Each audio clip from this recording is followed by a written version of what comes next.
Andre Segovia Show.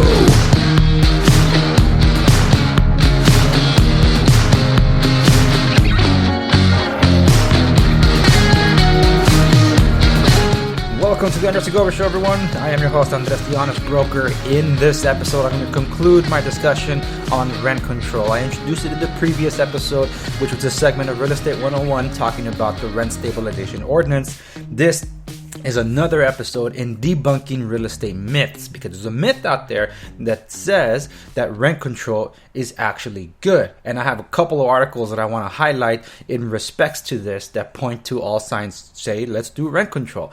And obviously, that's a claim that I'm going to debunk in this episode. Fair warning, it might get heated.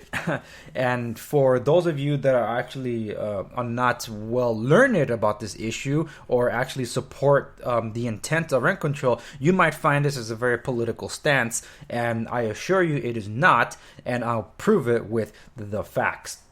And per usual, every single article that I highlight in an episode, they are found on my show notes at my website, www.theandressegovia.com. You can find everything there in relations to this episode. So let's get to the myth that rent control is actually good. In fact, how about I borrow this headline from an article from citylab.com that was published February 5th, 2019, titled How Affordable Housing Can Improve the American Economy. Well, let's pause things right there real quick. There are so many expressions of rent control, and that's what the progressives love to do. Confuse you with all these beautiful words and expressions. It's called rent control, rent stabilization ordinance, affordability housing, subsidized housing, low-income housing. There's at least 12 different ways that they've tried to name things, and it's just ridiculous, and it means the same thing. So this article is talking about how affordable housing can improve the American economy. That title alone repulses me because that is vouching for rent control. But I'm not going to rip the article apart just yet. Let's just cover a couple of these paragraphs that are in the introduction.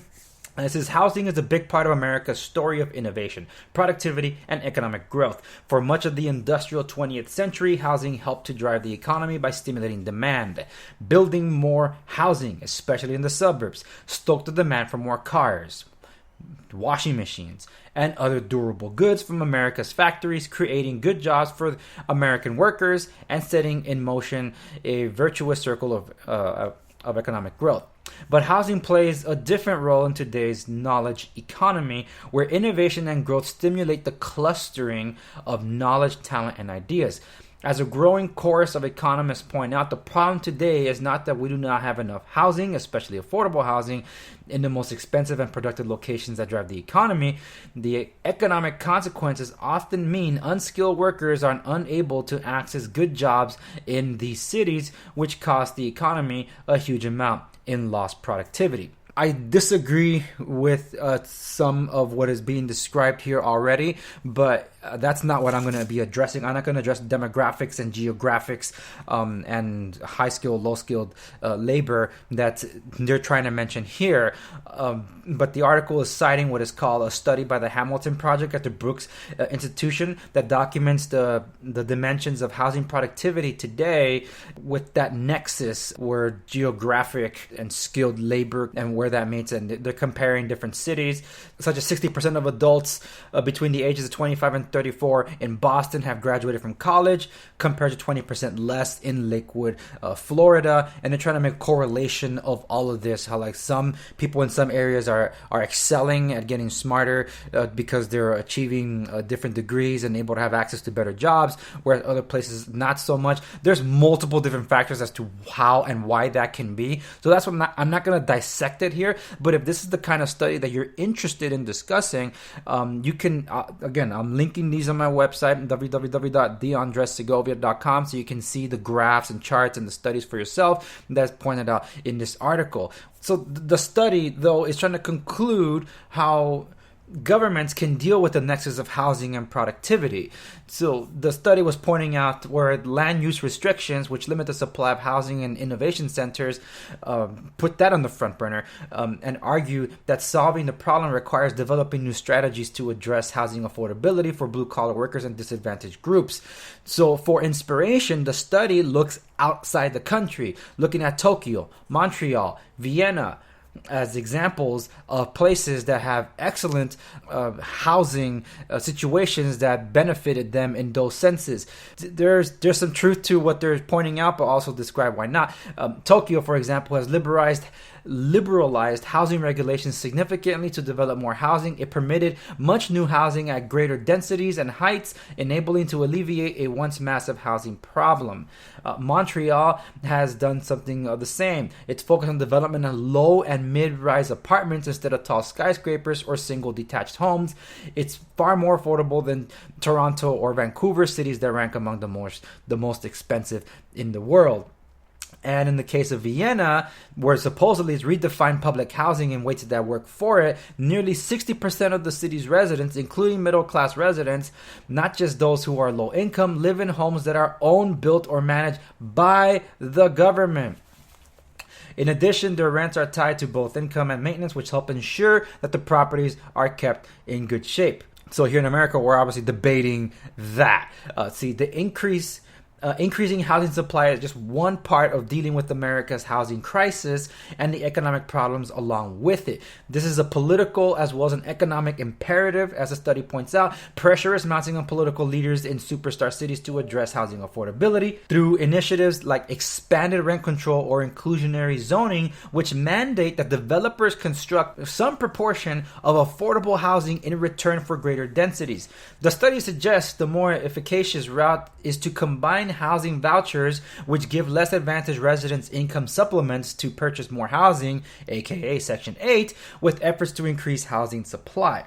Ultimately, the study makes the critical, important point that there is no magic bullet solution to America's housing-infected economic woes. Policies to increase supplies by developers and demand by less advantaged residents need to be seen as complementary strategies to be implemented all together. Okay, so that's like a summary of that article, and I'm quickly going to go over this next one, which is from CBSNews.com because it kind of follows into this.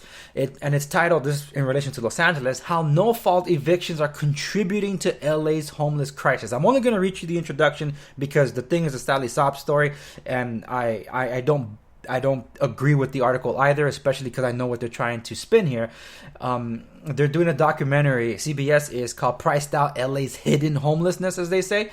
So this you can see for yourself and make your own conclusions, but this is how the article reads, that when you sign a lease, when you finally found a place to move out, right, you're probably not thinking about the fact that in many American cities, the landlord can kick you out for no reason at all. It's called a no-fault or no-excuse evictions. In cities like Los Angeles, these things usually happen when a tenant is under a month-to-month lease agreement. Tenants can be ousted even when they didn't do anything to violate their lease, like falling behind on payments. There are a number of reasons why landlords would employ a no-fault eviction. They may want to evict current tenants to update and relist their unit at market rate and make a higher profit. Or if a building is sold, the new owners might want to renovate or develop, again raising rents when construction is done. So immediately it's vilifying the landlords. You who I'm talking to, that I'm encouraging you to get into real estate. These articles are meant to demean you. And for those of you that are tenants, I'm sure you probably agree with that. Where it says no fault evictions are contributing to LA's homeless crisis. Let me be very clear. If you missed out on the last episode about rent control, the rent stabilization ordinance, and everything that goes into the protection of tenants and how little say landlords have on their own property, this article is nothing but smoke and mirrors to distract you and feel that you should support more initiatives of rent control or more government control of your units. That's why I have issues with these two articles. in the first place saying that, oh yeah, it's a good thing to have rent control. And the second one saying that, oh my goodness, look what happens in these cities with these evil landlords trying to raise up their prices. With all the stopgaps that the city has put in place and continues to put in place, tenants living in rent-controlled units can be evicted, yes, but benefit from stronger legal protections than those living in non-rent-controlled buildings. Los Angeles is a rent-controlled city that this article tries to make out like they're not. And somehow the landlords are just evicting left and right and throwing people onto the streets and making them homeless.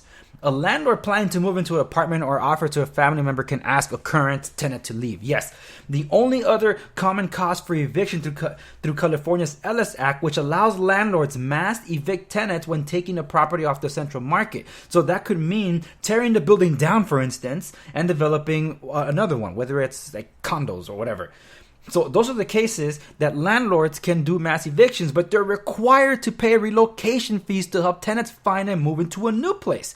And the fees, get this, that per tenant, the fees that the landlord must pay can range anywhere from $8,000 to $20,000. There is one more aspect of this that I did not cover, and I'm going to mention it now, because this is how ridiculous rent control is. Under extreme circumstances, say the landlord is ignoring or refuses to repair items required by the building inspector. Because when you're in a rent control place like Los Angeles, there's multiple departments that are involved.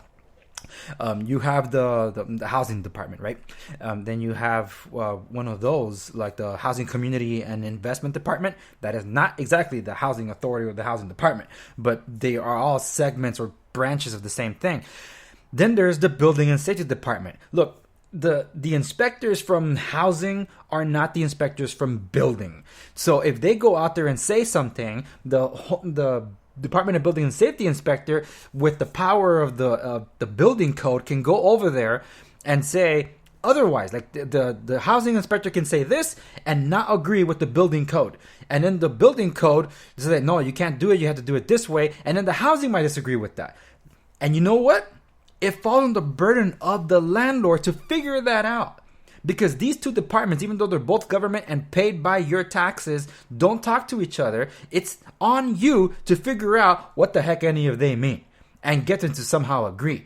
And in some cases, it goes to a third party. There are tenants unions that have tenant attorneys on their side, and they can get in the way and also say, I demand these other extra things to be done as well, or my tenant will refuse to pay rent. I'm sorry, say what now? It's like, okay, so now there's three different departments stacked up against you in your rent control area.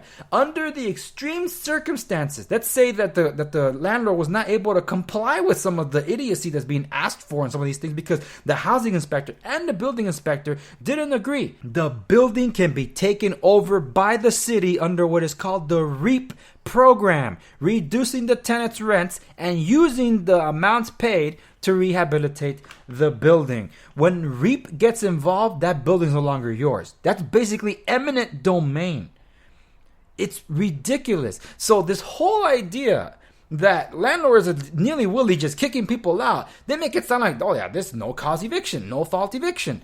There is cause. And there's so many hurdles to go through when you have just cause. And as someone that's been involved in evictions, I can tell you it's not as clear-cut as that article makes it out to be. And if you're a tenant listening to this, and you probably, well, I disagree with you, Andres, because I know you're siding with the landlords here, but I, as a tenant, can tell you, my landlord tried to strong arm me in this deal. I take issues with anything that flies in the face of law. You both have an agreement. And in said agreement, the landlord in that agreement is the one that's in charge of that unit, not the tenant. You cannot, as a tenant, just nilly-willy hang up a TV on a wall without letting that landlord know that you are going to hang up the TV on the wall. If the landlord says no, you can't do it. If you brought a friend over and he decides to stay more than 2 weeks and he's just staying there and he's using up your utilities that are being paid by the landlord, and he noticed the uptick in utility usage, he can pass that bill on to you. And it's like, wait, what are you guys doing here? And it's like, oh yeah, my friend decided to stay with me and I let him move in. It's like, you can't do that without notifying the landlord. And if he disagrees, that guy's out.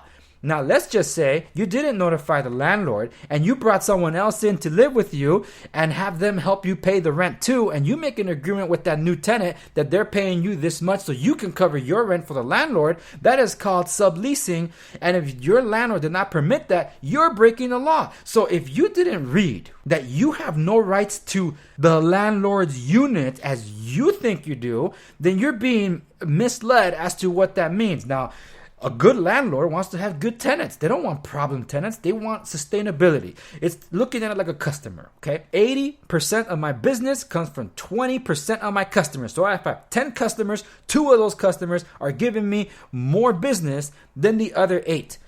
I treat them all equally, but I treat those 2 more special than the rest because I know that if I go the extra mile for them, they are for sure gonna continue to give me business. Whereas if I devote the same amount of energy to that other person, they might not come back to me because they are not loyal in that sense. They're probably still shopping around other places, even though they were satisfied with what I did. Where they're looking at you, this is my good tenant. I want to take care of my tenant, and a good landlord does that. But if you're going to be a problem tenant, challenging them left and right because you think you own the place and you don't because you're renting, that is where the ideologies clash. And this is very important because a lot of my people are being deceived by this as well, because some of these some of these unions are going out there to lie to my people, in some cases that have immigrated here, that do not have command of the language and understand economic principles of the United States, that is more capitalist economic practice than other more socialist background countries that they might come from, because a lot of Southern American countries are socialist. Then how can they grasp the understanding that, wait, this is not mine, it's the landlord's? That's why this series on rent control, I did it in Espanol too, because my people need to know. I need to reach as many people as I can to discuss the urgency of this topic, because it's first and foremost at the forefront of everything in the real estate world right now, all across the country. And the battlegrounds are really being defined here in California. The scary part of what happened last year with Proposition 10 being proposed, the only reason it got so far ahead is because there was a lot of funding coming from some of the unions, the Teamsters as well, that teamed up with the tenants activists to ram this through and force it to a vote. And of course, they were lying about it leading up to the election. Keep rents too damn high, keep housing affordable and all this. Well, the thing is, the big lie, and why some of the very backers of that initiative backed out at the last second, was because rent control would have been installed on every single building, unit, home in the state of California, regardless of whether it's rented or not. So if you, as a homeowner living in your home, not rented to anybody, it's your mortgage you're doing, rent control would have applied to you even though you're not renting out. And what does it mean by that? I already told you. Housing inspections, building inspectors, they have rights to access your property without your permission? Wait, what? So then they're showing up at your door. It's like, hey, I'm here to knock at your door. It's like, what are you doing here? I'm from housing. I'm here to see your house. Why do you need to see my house? I'm not renting it to anybody. I live here. I own it. It's like, yeah, but I need to make sure that you're living according to our standards because we have rules. That is not only eminent domain, it is a complete subversion of our freedoms, our rights to properties, which is why I've mentioned before in other episodes. If you haven't heard my theme, I'm letting you know now. Our civil liberties come from our ability to own our property. So, Andres, this is all crazy. How do we address this affordability issue then? Rent control does a ton of harm. The demand for housing is right. When you put more supply to satisfy a demand, when supply supersedes demand, then the pricing has to go down if the supply is not moving. That's simple economics. It's like if there's only one plate of food and 10 people want to buy that plate of food, that's going to be a bidding war. If there's 10 plates of food and only 5 people buying, the other 5 might go to waste. That's just what happens when you have more of a thing for people to enjoy. But when you're talking about creating more rental housing, you're not addressing the key issue as to why rental is an issue. I was trying to lease out just one unit in Santa Ana earlier in the winter, and I had over 1,000 people come to look at one unit. That's insane. that is insane. It's like, yeah, I was going to push the price up, but not everybody qualified anyway. So we didn't have to push the price up in that sense. But that's what I mean. It's crazy. That's how many people are starving for a place to live. And then when I look around, it's like, well, there's nothing being built here. There's no new homes being built. There's no new multifamily residentials being built, because that is an issue of zoning. That is an issue of land use. So those are the things that need to fall in place. Absolutely. But here is the thing. The reason people are looking to rent is because they feel they cannot buy. Well, the prices keep going up, Andres, and there's restrictions as to how banks can lend. That is true. But here then is the issue. If houses are getting more expensive to buy, how can we get them more affordable when there's more demand, when there's more supply, right? When there's more supply of houses, the prices go down. And if rents right now are skyrocketing, where in some cases they superseded even mortgages, what does that tell you? There aren't enough houses to be bought. So if you can afford a rent that's akin to a mortgage, wouldn't you be better off just owning your own place? Having your own say-so, never fearing so-called no-fault evictions? Well, that's where my point goes, ladies and gentlemen. That all this emphasis on building affordable housing isn't addressing the bigger issue. Housing affordability as an issue needs to be addressed, and the only way we can address it is by increasing the supply of attainable property via purchase. If you cannot buy property, you cannot bring that price down. The more scarce there is an inventory, the higher the prices go up when people try to buy them, because it's a bidding war. And if those prices go up, they become the standard for which every other property after that becomes judged. So if prices start going down, then that means the future houses are priced lower, because it's more of a buyer's market, as they call it. So if the buyers have more control through the purchase because they can afford better, great. But if the sellers are holding all the cards, it's the fault of the government not letting us build, because this goes to every single city in issuing permits, zoning issues. And right now, Gavin Newsom is trying to ram through and building affordable housing permits. They want those to be pushed through. It's like, well, that's not going to address the issue, is there? Because rent will go up. One way or another, rent goes up, even with rent control. Even though it's at a glacier pace, rent still goes up. Does it not? Yes, it does. And a savvy landlord is going to find other ways to use the system against you as well, because it's a rent cap, not a service cap. So there are ways to still increase the rent through rent control properties. That's why the progressives continually try to find ways to cap it. So it's not a one-stop shop. Now let's talk about the damages of rent control. I have this article that unfortunately I can't get through it, because it's an awesome study about this as well. But the conclusions are this. Though rent control is sold as a policy that is intended to help the poor, it induced homelessness among the poor and lower middle classes. It also increased the spoils of trade accruing to renters with the highest incomes. Their spoils increased from what it was prior to rent control to what it is after rent control. The consequences of rent control are understood by economists from the left and the right. Given this rare consensus in economics, it is surprising that states like Oregon are on the verge of voluntarily wrecking their housing markets. This article conclusion is from How Rent Control Harms Those It Hopes to Help by, where is this guy's name? Hal Snar. Hal Snar is an assistant professor of economics at the Westminster College in Salt Lake City, Utah. This is a great article that I recommend that you read.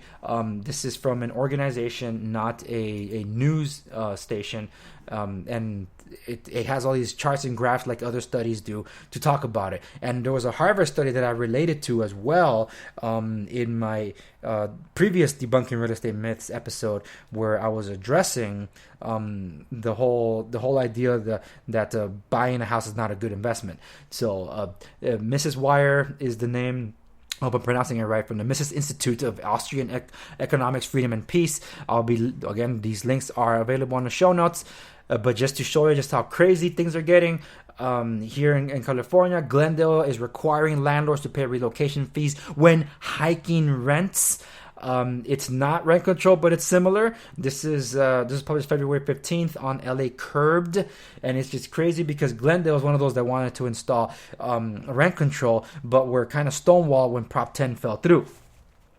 So it was Glendale, Inglewood. Inglewood, I think, finally achieved it. Pasadena's the next one. Long Beach is battling it out like crazy, locking out opposition from even entering the city council meetings, which is a public meeting. A public meeting. Don't let any other activist in that supports them, but not the ones that oppose them, because they're trying to run through rent control in Long Beach. And it's a shame, especially when those that supposedly stood up against rent control got the money from some of these activists to then turn their back on him and backstab him. It's just a very sad thing that's happening. And Los Angeles Board of Supervisors, they did a rent freeze for a temporary rent freeze for 6 months. 6 months came and went, so they extended it all the way to December because they want to make something permanent. And they're introducing 5 different initiatives. It's all the same thing. They just call it different things, as progressive loves to do, and just label it this and label it that. But they're trying to do rent control, and it's only going to do more harm than good. So here are the talking points of the truth of rent control. What is just cause eviction and homeowner protection, aka rent control? It's bad for everybody. Cities such as Santa Monica, San Francisco, New York, and West Hollywood have been under strict rent control since 1979, and yet they have the highest rent in the nation. Google it. Rent control cities have the highest homeless populations in the world. Rent control will cost millions of dollars to execute, which will be paid by tenants and property owners, forcing higher rent. Rent control causes housing shortages by forcing small property owners out of business and in turn displace tenants. What that is actually alluding to is when there's so much regulation that needs to be complied with, and the small business owner cannot keep up with it. The only ones that can do it and put up with it are those commercial property management companies. And that just makes things worse for everybody. Rent control harms lower to mid intercity income families by creating housing shortages, gentrifying them out of their communities. Property owners cannot afford upkeep of their properties due to strict rent control policies. This causes deterioration of neighborhoods. Good tenants leave the community and property values decline, which harms homeowners. Many owners foreclose or sell to developers. The developers then displace the renters. Rent control creates job loss as property owners are not able to afford to hire service providers. And the studies that I mentioned before, Harvard and Stanford both agree rent control does not work. So if anybody's coming by in whatever city that you are in, whether you're in California or outside, and they're asking you to sign a petition that would introduce rent control or housing affordability or a housing initiative to subsidize rent or whatever, just remember, protect your neighborhood by telling them that it does more harm than good. There is not one city where it has worked. San Francisco, one of the most expensive cities, and people can't afford to live there. And they have so much homeless. That's why that article about how affordable housing can help you, it hasn't helped anywhere it's been tried for the past 40 years. How much more of an experiment do you need? It's like the whole argument's like, socialism's failed every time it's tried. Then someone that comes along and says, well, they've never done it right. Who didn't do it right? Last I checked, Venezuela did everything right. And you can't defend that. Look at what's going on with them. Oh, but look at China. Yeah, practicing capitalist economics with a communist government. And they run into their own issues. So they're hiding their Great Recession. And now we're at a great tariff war. Both countries. Look, I'm entering economic policies. This is not politics, ladies and gentlemen. And that's not what I intended to get into on what is politics. I'm talking about the simple mathematics of things, the economics of things. I've seen firsthand the destruction of rent control. And when I tell you that about 75% of the properties that I manage are in rent control and we keep our tenants happy, it's because we have the luxury of owning the construction company that does the maintenance there. So I can tell you that in those instances where there are certain economic advantages, but that's a rare thing for a small business owner to be able to do that. So now let me ask you this, for those of you that actually support rent control. How many of you can point to a rent control unit that you would be willing to live in? I'm waiting. Name me a place. I didn't think so. That does it for my rant on this debunking real estate myths things that rent control actually helps people. It does much more harm than any good. And the fight only continues. So I'll keep updating you as to what initiatives this crazy state of ours is trying to cram down our throat, because now they're trying to skip the municipal levels and try to just do it all at the state level. There's only one law stopping this calamity from happening, and that's Costa-Hawkins, which Prop 10 tried to repeal last year. The only law left to defend you, the individual, whether you're a tenant or a landlord or property manager, all of you are affected just the same. I'm talking to all of you just the same. And as an extra effort, I'm directing my comments at those of us in the industry that have failed to understand these things because they let their political opinion get in the way of reason. When you let emotions get in the way of the facts, you lose sight of what you're after. You are in position to service your client. Sometimes that means having to do the hard choices. So, I want to keep him happy or whatever. The facts don't care about your opinion. Thank you, Ben Shapiro, for that line. The facts are the facts. Rent control does harm. You need to spread the word. You need to educate people on it. And if you don't fully understand it, you get educated on it and understand why it just doesn't work. And if you really want to see it in action, go walk down any streets of rent control areas in Los Angeles. If you're going to go to Santa Monica, that's cheating because everything's expensive there anyway. We're talking about the very people this is intending to help. Go to Los Angeles. Walk down those streets and then call me up and tell me, hey, Andres, I love it here. That does it for this episode of the Andres Segovia Show. Remember, you can follow me on any of the socials, Twitter, Instagram. Like and follow my Facebook page because there's a lot of exclusive content that I post on some of my other socials that all make their way to the hub that is Facebook. And of course, check out my special segments that appear only on YouTube, especially with when it comes to tech. If you missed out some of my reviews, especially with when it talks to BlackBerry. Like, BlackBerry? What? BlackBerry? Yes, BlackBerry's around and never gone anywhere. You just stop paying attention. But they're alive and kicking. So great stuff happening on that front on YouTube. So like, share, and subscribe there. Hit the bell to be notified. Not every episode of the podcast is posted there. The meat of the show is this show. And I also tease that I'm developing a members only area to this, where I'll be off the record and off the cuff, where I'm going to be letting you know my thoughts on just about anything. But it's a slow rollout and it's by invite only at the moment. And I feel it's important because it's important topics that are not exactly related to real estate, but are important that you need to know about. But in some of those cases, I feel that it needs to be for the members only. And I'll see you on the next episode.